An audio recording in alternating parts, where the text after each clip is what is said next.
গোপন করিতে ও কি আই গো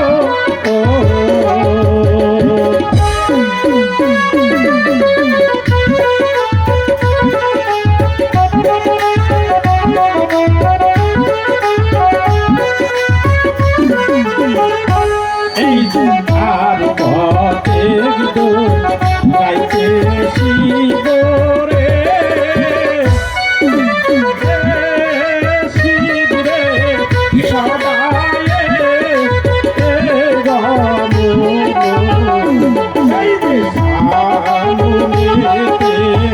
অরুণ জঙ্গল দেখিবা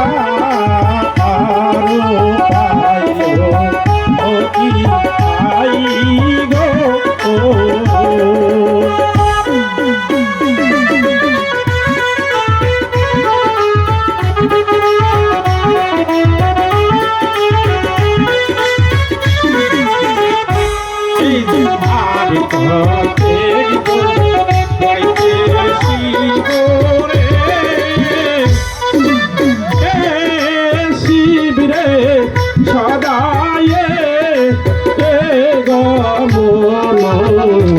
এই যে অরুণ জঙ্গলের যাইয়া দিল দর্শন আই গো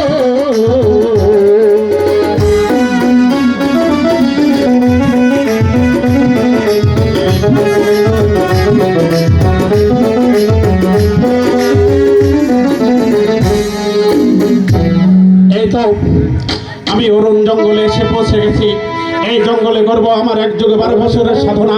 দেখি কার বাপের সাধ্য আছে আমার সাধনাকে ভঙ্গ করে।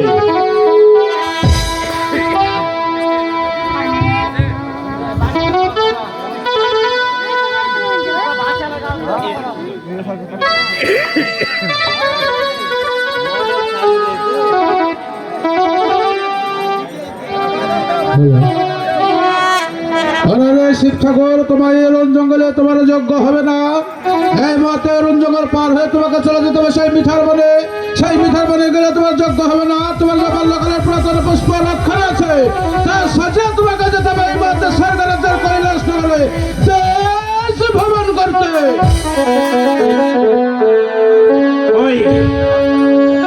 ওই কে যেন ডেকে ডেকে বলছে, ওরে ওরে শিব ঠাকুর, এখানে বসে হবে না তোর যজ্ঞ, তোকে যেতে হবে মিঠার বনে। শুধু মিঠার বনে নাই, তোকে ফিরে গৃহে ফিরে যে তোর পার্বতীকে ডেকে পুরানো রথখানা সাজিয়ে তোকে যেতে হবে দেশ ভ্রমণ করতে।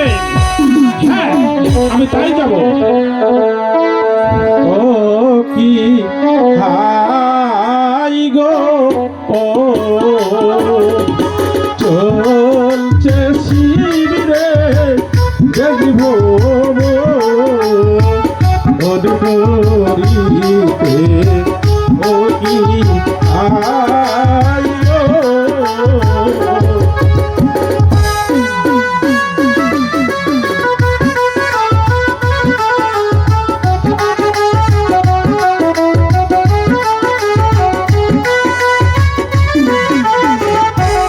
এই যে আর কতে গাইতে শিবরে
এসে পৌঁছে গেছি। এই বনে আমি করব আমার 1+12 বছরের সাধনা। কোথায় কোথায় পার্বতী?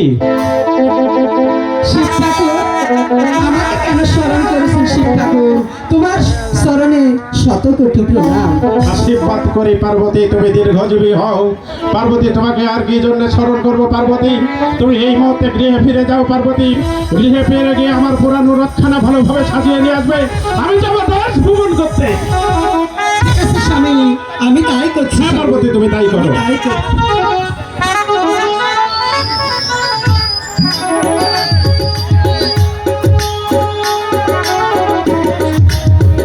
স্বামী, এই পার্বতী বলো। পুরানো রক্ষণা সুন্দর করে সাজিয়ে এনেছি স্বামী। ঠিক করেছ পার্বতী। এই মুহূর্তে তুমি গৃহে ফিরে যাবে পার্বতী। আমি যাচ্ছি দেশ ভ্রমণ করতে। তুমি গৃহে ফিরে সুন্দরভাবে থাকবে। আমি ফিরে এসে যেন তোমাকে আবার তোমার হাসি মুখ দেখতে পারি। ঠিক আছে প্রভু, আমি তাই করছি। ঠিক আছে পার্বতী। এই যে শিব যাই তার কৈলাসে তেরে শিব রে পুষ্পরা হাতে কইরা। এই যে শিবের মনি কৈলারে